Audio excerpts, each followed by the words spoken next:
I don't think we see the nameplate on television this much. Can we take a little look at Really? Oh, yeah. Brock's ones were terrible. Brock Lesnar had it before me. His nameplate sucked. There you These go. ones are cool.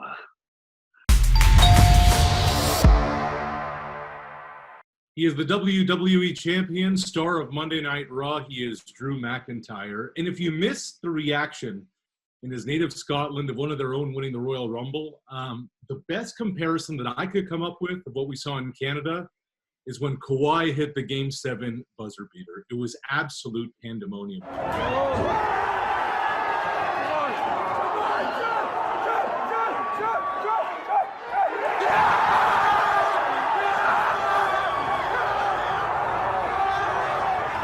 When you got a chance to watch that video, Drew, and see the joy it brought to the folks back home, what did it mean to you, man? It's hard to put into words, seeing that video. I don't quite understand your reference, but I guess my version would be, back home, football was soccer, but football was a ball you kick it with your feet. It was the biggest sport. And it was like the only time I've seen that kind of reaction is for the Club Cup final, where the two rival teams are in the very final game, and the very final minute somebody scores the winning goal. Was the only time I've ever seen that reaction in a pub back home. And to see it for me, winning the Royal Rumble was just unbelievable. And really, I don't know, to think as a kid who dreamed of doing this his whole life, to come to America, to succeed at this level in WWE, to see my home country go so wild, it is mental, is the only way to put it. It was interesting. I mean, so often as sports fans, people want a little peek behind the curtain. They want to get a little bit of authenticity. And I think they saw that when you were in Houston at Minute Maid Park after winning the whole thing in that hallway. You're outside the visitors clubhouse. Drew, I cover a lot of sports. 3 months prior to you winning that, I saw Ryan Zimmerman, the captain of the Washington Nationals, standing in that very same area, waiting to go in the press conference room, just needing a moment alone to realize after 15 years of trying to get a World Series, he finally has one. As you're kind of, standing there in the moments afterwards, and you're looking at your phone, seeing all those messages from friends and family and supporters, what's going through your mind? What's going through you in that spot? Every range of emotion you can possibly imagine. It's been a wild journey with a lot of ups and a lot of downs, to the point where it didn't seem that getting back to the top of WWE would even be possible. But I guess the biggest thing I was thinking about, because I stuck a microphone in my face the second I came back, so you got my immediate thoughts of what I was thinking about. And I was thinking about my wife and the sacrifices. My family in general have been through, it's hard for us, we make sacrifices, but our family really do sacrifice too. I left Scotland at 21 years old, straight from university. I've missed birthdays, weddings, funerals even, to pursue my dream. I've been encouraged by my family to pursue my dream. And over the past 5-6 years of really fighting to get to the top of WWE, my wife's been by my side, pushing me the whole time. I've not been home a whole lot. And I was thinking about her and thinking, we did it. I can't believe I've got to this point, and we did it as a team. They say it takes a village, and it's all about the journey, and that pretty much captures it. And to get on that run, on the path to becoming a WWE champion, you need buy-in from the fans and the ticket buyers as well. How much do you think your story, your journey, the fact that you had to scrape yourself up off the mat literally and figuratively, resonates with those people who watch week in and week out on your way to the top? I think that was the final piece that was missing in my puzzle. I was released from WWE when I was 29 years old. I left the company. I had a lot to figure out. I had to grow up as a man. I had to, improve certain areas. My ring game improved. I had to improve my microphone game. I've gone a little bit of a tangent here. What was my final question? What were we getting to? Just in terms of people relating with your story. Relating to the story, that's exactly it. I was improving all areas of my game, and I came back to the company, and I wasn't exactly myself. I'd improved all these different areas, and the fans couldn't quite relate to this 6'5" hairy Scotsman who was just angry all the time for some reason. I was a good opponent for the good guys, but one day I just started letting out my real personality. and the fans started getting behind it. You know, I'm a little bit silly. I'm a little bit sarcastic in real life. And on the microphone, I started letting out that personality a little bit, and fans started responding to it. And in the end, I kicked butt in the ring, which is my biggest thing. So they started digging where I was going with my character. And finally, we started telling my real story. And that's when people actually thought, wow, I never thought I would relate, you know, to this giant of a guy who looks like Goliath, but he has such a David story that I can really relate to this guy. And just because my dream was wrestling and I worked so hard, you know, to achieve my dream. Maybe your dream is getting the promotion at your office. It could be absolutely anything in the world, but people, you know, could see themselves in me, and they've told me this in real life and on social media. And that was the biggest thing for me, that finally the final piece of the puzzle, you know, came together right before the Royal Rumble. You know, when the real Drew came out, I guess. The Drew was finally being Drew. I'd improved in the ring, improved in the microphone, and now my personality was out there. My real story was out there. And the fans latched on, and it was so cool that they reacted so positively. Yeah, I mean, for people who don't know the story, I mean, here's the Coles Notes version. Age of 21, handpicked by Vince McMahon, called the future of the franchise, called the future world champion. And, you know, not the first lottery pick that ran into some obstacles, some of them self-inflicted, entitlement, career didn't take off, too much partying. Next thing you know, you mentioned you were fired and back in the independent circuit. But I thought what was really interesting is that you said, look, there is nobody to blame for this but me. So often that doesn't happen. It's pointing fingers elsewhere. How long did it take for you, Drew, to look at yourself in the mirror and realize, hey, man, I got to fix this first before I look anywhere else? It was pretty soon after that I was released from WWE. You know, I sat and started coming up with a game plan of what I was going to do. You know, was I going to continue with my dream and pursue, you know, professional wrestling, sports entertainment, or was I going to give up? And as I was putting my game plan together, you know, I really had to have a hard look at myself. And I looked in the mirror, and the truth was, you know, that's the guy you've got to blame right there. You were given an opportunity. You might not have been ready, but you should have been working on every area, you know, you possibly could be working on. And like you say, I wasn't doing what I could be doing. I was out partying way too much. I was not in the gym as often as I should be. I was not studying my tapes to get better in the ring. I wasn't working on my verbal ability. You know, I'm Scottish, thick accent, hard to understand. And I had to, you know, tell myself, okay, you let this slip away. This is the last time that'll ever happen. From this day forward, you're accountable to one person. It's that person in the mirror. And you're going to give it your absolute all, 110%, no stone unturned. And if it works out, good. If it doesn't, then you know you gave it your all. And giving it my all and succeeding, you know, gives me the confidence to tell everybody out there that, trust me, if you truly give it your all, block out everybody else. Listen to advice. If you can apply it, but only be accountable to that man or woman in the mirror. Yeah, it's fascinating, Drew, because so often these can go in one of two directions, right? They can go down that dark path, or you can use it as motivation and say, no, I'm going to show some conviction and go do this. What made you zig and not zag? As I say, like she was my girlfriend at the time, my current wife, by my side, to kind of, you know, push me along. But also, you know, I was like cutting out all the negativity I possibly could. You talked about, you know, staying positive after the fact and not blaming anybody. The truth is, you know, negativity is only going to bring negativity, and positivity, if you work hard enough, is hopefully going to result in positivity. But we all know the result of being negative. So from then on, I was just pushed out all that negativity, started being positive, started thinking just, okay, you know, if people have got their own issues, they want to bring negativity towards me, that's on them, but it's not going to affect me. And, you know, with the wife by my side and encouraging me to improve myself, it really, you know, has been a heck of a journey, not just as a performer in ring, but certainly growing up as a man. Because that first journey in WWE, I can confidently say I was a boy and I returned a man.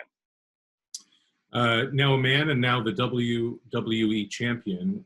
With that title comes a responsibility. Oh, there it is. This title right here. Never gets old, does it? Oh, absolutely not. I keep it by my side because I don't believe I actually have it. And I have to check every so often, see my nameplates on the side and go, that's right, it's real. It's not just a big dream. Someone didn't knock me out in the Royal Rumble. I don't think we see the nameplate on television this much. Can we take a little look? Really? Oh, yeah. Brock's ones were terrible. Brock Lesnar had it before me. His nameplate sucked. There you These go. ones are cool. And there it is. McIntyre with the N. Pretty cool. Um, there are responsibilities and obligations as a champion. What are they in a time of a pandemic when you're not doing live shows in front of packed houses and even house shows? What does it mean to be a champion in this time, in this time of life? I mean, for me personally, I see myself as a brand ambassador. It's my job to get as many eyes on WWE as possible. And I want to spend every single day doing things like this, speaking to people about what I love, which is WWE. I'm so fortunate to be WWE champion, and hopefully, telling my story will catch somebody's attention that's perhaps not watched the product before. And they'll think, you know what, I'll give that WWE an opportunity. And I know once you check it out, that first time, we're going to make another fan. And that's my job, as the brand ambassador. I also like to harass people in different sports right now. I currently have a feud going on with Tyson Fury and Colby Covington going on right now. But again, it's all about, bringing eyes to the product. They get how big WWE is. We're in 800 million households in 180 countries, 28 different languages, over 1 billion social media followers. Like, WWE is huge. And I just want to make sure as many people are following it as possible, because the truth is we're bringing a unique product every single week right now to take people's minds off of, this pandemic situation. My buddies back in Scotland, my buddies in America are constantly telling me like what I would do for a football game, like what I'd do for a rugby game. Like, thank goodness you are still running right now. This gives me an escape every week. And that's my, biggest thing I'm proud of right now. Your adopted home is now Tampa St. Pete's. And we don't know come fall if fans will be going to NFL games. But there will be no ticket more coveted than watching Tom Brady and the Tampa Bay Buccaneers, which is still weird to say that Brady's not a Patriot. So I'm wondering, even if you can't buy a ticket, can Gronk get you a sideline pass or something to go watch Brady and the boys go ball out? I'm not so worried about that. I mean, I do want to check out a game, obviously, but he's got the WWE 24/7 championship right now. So, yeah, he's currently one of our champions. And the title is, as the name says, defended anywhere, anytime of the week. So I'm looking to sneak into the game or the training session or wherever they're at so I can roll him up and get our title back before he goes leaving. That's my primary concern. What was Gronk like to have around? Full of energy. His buddy, Mojo Rawley, they've been on television together. I know Mojo very well. He's obviously been with WWE for years. He is so energetic. He never stops. He's always at a 10. And if I ever need energy, I just go near Mojo and it picks up my energy. Those two together were just like a ball of energy. So around about WrestleMania time, I was feeling a bit, I'm not quite where I need to be. I'm at about a 3. I need to be about an 8 or a 9. I'll just start moving towards those guys. My energy levels will just zip up. I'm like, that's too much, and then I'll leave them again. They're always on, always. Yeah, Gronk's a character. Look, you mentioned WrestleMania. March 11th, March 12th is when, I like to say the world kind of came to an end as we know it. NHL regular season suspended. NBA season suspended. MLB spring training is over. And you're in Scotland, right around the time Rudy Gobert has tested positive, and the President of the United States has said no travel from Europe to the U.S., and you're starting to unpack the idea that WrestleMania may not be the WrestleMania I was thinking about, especially in Tampa, especially in my own backyard. And you win the title, you win the championship, not in front of thousands of fans and flashbulbs and fireworks, but in a relatively empty studio.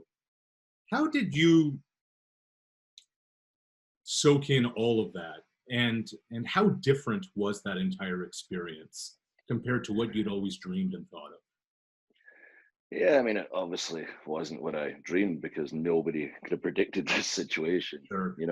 It seemed like the ideal scenario. It's in my American hometown. It's 80,000 people going to be there. My entire family are flying over from Scotland. My wife's going to be there. And the main event, I'm against Brock Lesnar for the WWE Championship. What could go wrong? What could go wrong? And then obviously the news comes out and that something might happen and it might be changed. And I make the joke it's on the WWE Network, WWE Chronicle, on my journey to WrestleMania, where I say, you know, of course, if I'm going to be the main event of WrestleMania, WrestleMania will be cancelled as a joke. Right. Sure enough, WrestleMania is not cancelled, but it's moved to the Performance Center in front of not 80,000 people, 0 people. So my initial reaction is, you know, I'll just be honest, I was angry. I was upset. I can't believe this happened. A bit of a woe is me attitude about it all. And I was traveling back from the UK at the time when this all kind of happened. And it wasn't until I was back here in my house, I was watching television and I realized the magnitude of the situation. And I thought, my goodness, this is bad. And, you know, we're pushing forward. WWE is pushing forward. We're bringing everybody an escape during this horrific time right now. And I'm going to be in the main event. And my story is one that can really make some people smile if I'm able to beat Brock Lesnar for the title here. You know, this is bigger than my selfish reasons, and my whole mindset changed from then on. And I was very, you know, into the WrestleMania more than I perhaps would have been in front of a stadium full of people, because this one was for, like you said, the world stood still. And when it came to the match, it was a little weird. There's no crowd there. I was backstage. It's silent. I literally heard someone coughing beside me before my music played. I turned my head and turned back. I went, Drew, it's the main event of WrestleMania. Get your head in the game. Music hit, went to the ring, and as soon as you see Brock Lesnar walking towards you with his game face on, then suddenly you're in the zone. And then we had that match. It was only 5 minutes. I beat Brock Lesnar in the main event of WrestleMania in 5 minutes. And after it was over, instead of the 1, 2, 3, 80,000 people scream, it was 1, 2, 3, silence. So the fans got a unique peak in that situation. She talked about the Rumble, and, you know, 40,000 people were going crazy. I went backstage. Everyone's all over me. I never had a chance to relax. It was all adrenaline. That wasn't the case here because there was nobody there. And it's not until you're in your hotel room alone that you decompress and you're alone with your thoughts. And that's when you truly appreciate something big that you've achieved. And the fans got a glimpse of what would normally happen in a hotel room later that night, because there was no fans. The adrenaline was up, but it wasn't through the roof. I held that title in my hands. I looked at it. I thought about my 19-year journey. I thought about everything I've been through to get to that moment. And then I realized, oh my goodness, there's millions of people watching you right now. Brock Lesnar's lying right there. Like, I just literally went into my own little world for a second. And I took the time to crawl towards one of our cameras on the floor. You're not supposed to look into the camera like a movie. Like, you don't break the fourth wall like I'm doing right now. It'd be really weird if all the actors talked down the camera like this. But I couldn't help myself. I just wanted to thank everybody for supporting me in my journey. So I reached out and I said, thank you. You know, thank you for supporting me on my journey. Thank you for choosing WWE during these difficult times. And that was a very special moment to me. They could have edited it out. They didn't. They chose to keep it in there. And that's one of the biggest moments of my entire career. And the fact that 13.8 million people interacted on social media over WrestleMania showed me how many people chose WWE during that time. And, you know, that's the biggest match and moment of my life. You became the first Scottish superstar to become a WWE champion. Your name is engraved on the plate on that belt. Drew McIntyre, the WWE champion. We appreciate the time. Thank you for having me.